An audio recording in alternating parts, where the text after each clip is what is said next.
you have a dog, you need a leash and some kind of collar or harness or something like this, all right? So let's talk about what's best for your dog. So obviously, if you have a big dog, you need a big leash. If you have a small dog, you need a smaller leash, right? But it's not the width of the leash that's most important, it's actually the hardware.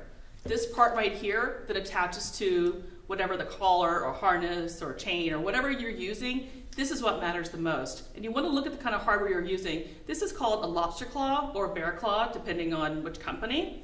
And this is great because it's very tight, it doesn't loosen up, it doesn't pop open. The issue with a leash like this, again, isn't the width, it's this hardware here.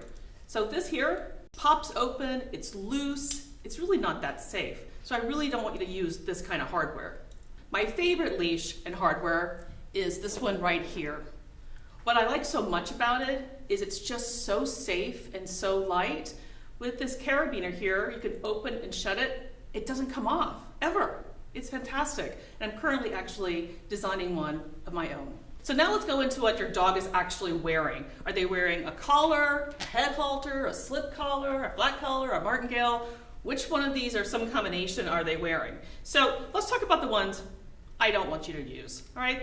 This old school choke chain, first off, most people put it on wrong. Like they don't realize there's a right way and a wrong way. So if you're using this, which I don't want you to, but if you're gonna use it, at least wear it the right way. So if this is your dog's head, when you put it on, right, it should go on like this, right? So it releases. So at least if you pull on it, it releases, right?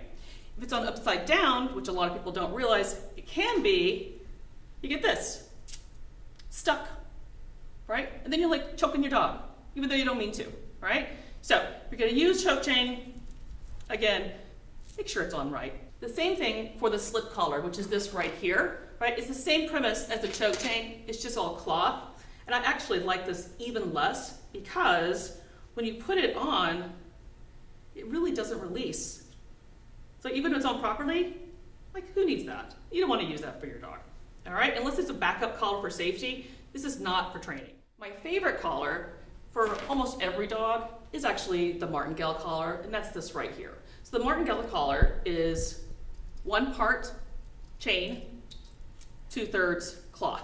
What's great about this is that you can size it right here, right to your dog's neck, but you can clip it on and off, and then you just have a little bit of correction if needed, because you don't need more correction than that. Just a little bit, and it's really about the sound. It's not about like choking the dog or anything. It's the sound that you're working with.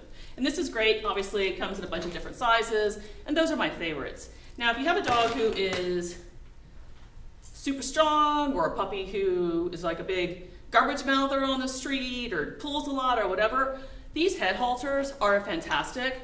And what's great about this is that you can put it on your dog, goes around their mouth, back of the neck like that. This is not a muzzle and not to be used as a muzzle. This is a head halter. All right, and the idea comes, have head, body will follow. And then you have this nice safety that you would clip on. And then this is the action part. So if a big barker, barking, you can just gently pull up and it stops them. Or if they're garbage mouthing, you can like, oh no, please put your head up here while we're walking. It's a great training tool. It's not meant to be a forever tool, but it could be. Okay? Now in that same family of head halters is this brand here, this kind here. I'm not gonna say what kind it is, but this kind here, look at this, the straps are just way too thin. So if you have a big dog, you want to be really careful about when you're looking at these head halters. You want something thicker, stronger, not like this. And the downside of this one also is that there's no safety, right? So if the dog paws this off, it's over, it's gone, okay? So those are things to keep in mind when you're fitting your gear.